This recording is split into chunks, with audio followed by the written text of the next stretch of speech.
Thanks for tuning in. I'm going to bring you along for a ride today while we discuss a little inflation management. I'm a huge advocate to keeping investing simple, with the main goal to be spending less time working and spending more time with family and friends, because community is the most important aspect in all of our lives. But the necessity is money, and unfortunately, the main way everyone knows how to make money is sacrificing your time and hours to earn it through somebody else. This is removing the community aspect to life, and donating your time to make money is the number one stressor in life and leads to the number one breakdown of relationships in our lives. So in the spirit of practicing what I preach, let's do something a little different that you normally wouldn't see on a crypto finance channel. Let's chat a little, and then we're gonna go meet someone who's really special to me. He's just bought a new crossbow, and I'm gonna go help him sight it in and enjoy some company with somebody that means the world to me. For the purpose of understanding why everybody's experienced such a dramatic rise in the cost of living, we need to go back to 2019. Without getting into different theories, we had a virus spreading across the planet. In an attempt to keep it under control, governments decided to pause the economy in an attempt to stop people from spreading the virus, while spontaneously bringing forth quantitative easing and stimulus. This was for when restrictions were lifted, they could kickstart the economy again without skipping a beat. Quantitative easing is done by increasing cash supply and lowering the cost of debt. You lower the cost of debt by dropping interest rates, and stimulus is taking some of that printed cash and giving it to the citizens and small businesses. This made money easy, like really, really easy.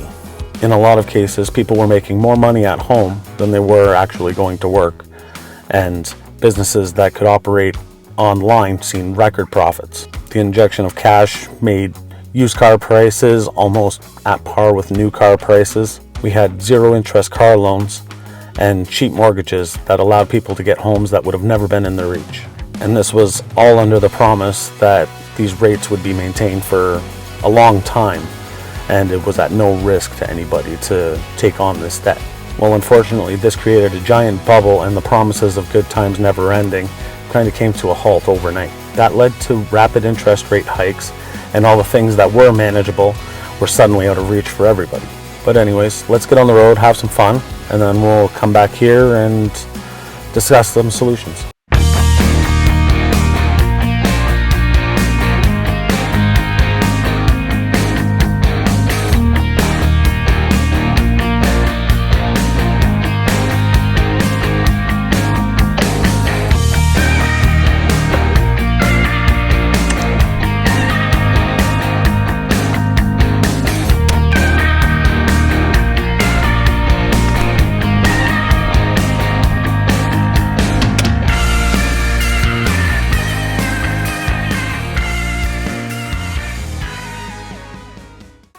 That was a lot of fun.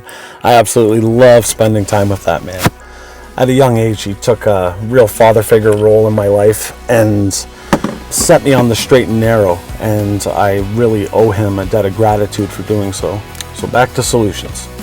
Everything in this world has value, and it's based on scarcity. We need to stop viewing things as getting more expensive and realize that it's the printing of money, putting more money in circulation, that is lowering the scarcity of the money. Therefore, you need more of it to purchase your day-to-day items. So to reiterate that, the price didn't go up, the value of the dollar went down. This is why sacrificing more time working for somebody else never improves the quality of your life. The big secret to becoming inflation-proof is to stop chasing money and start chasing equity in things. When you're looking for these things, you need to have scarcity in mind. What you want to be doing is getting rid of that cash as quick as possible. And before I get into some options, I know there's a few of you out there thinking I'm chirping from a position of privilege, and rightfully so. There's a large amount of people out there that have $0 at the end of the month. So stick with me here. It's all about discipline. There are ways to free up extra cash, and we all have the luxury in 2023 to have any bit of information we need in our pockets at all times. Got a leaky faucet? Let's not call the plumber. Let's look up how to fix it ourselves, and you might even find out that you can replace the seals in the faucet and be working like brand new for $3, and it's just a quick drive to a hardware store. Now that's left you with a couple $100 that you wouldn't have had otherwise.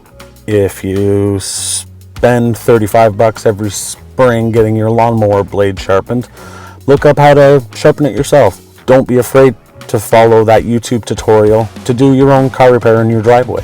If you have a backyard, balcony, community garden, grow some vegetables. Like, ultimately, it doesn't matter how those pennies are pinched. It's the discipline to take that money that you saved and invest it in equity.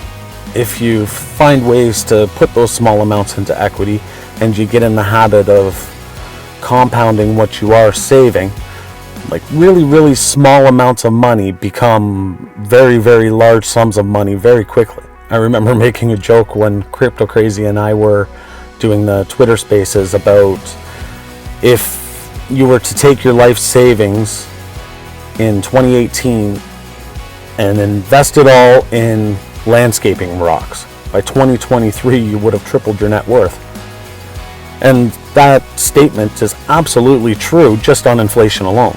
So now, a list of things you can start looking at as sources of equity. Bitcoin, 21 million max supply. Scarcity increases over time, and regardless of fluctuations in the market, as a long-term holder, you'll always end up ahead down the road. Stocks, ETFs, mutual funds, GICs.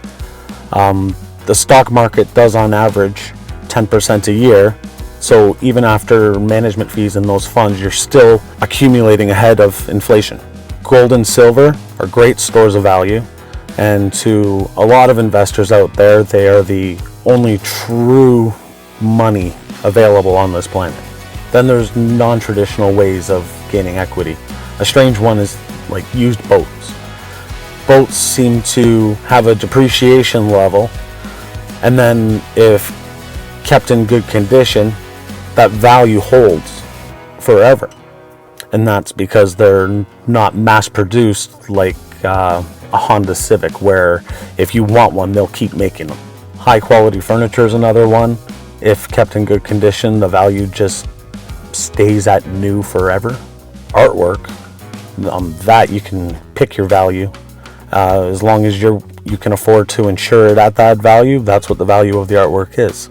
Bottom line, it's a skill you develop over time and it takes practice, but it's probably the most important thing you can do to get ahead when it comes to inflation.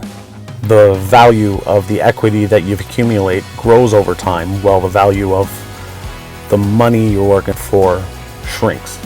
And developing good habits, eventually that equity pays you out more than having the 9-to-5 job, and then that will free up that time with family, friends, and the community.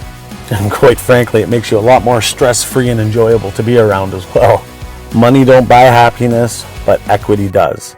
And if you like that message, please like and subscribe, and don't forget to tune into our live stream every Thursday night at 7 p.m. Eastern Standard Time. You might just get some ideas for new opportunities in the future. Thanks for watching.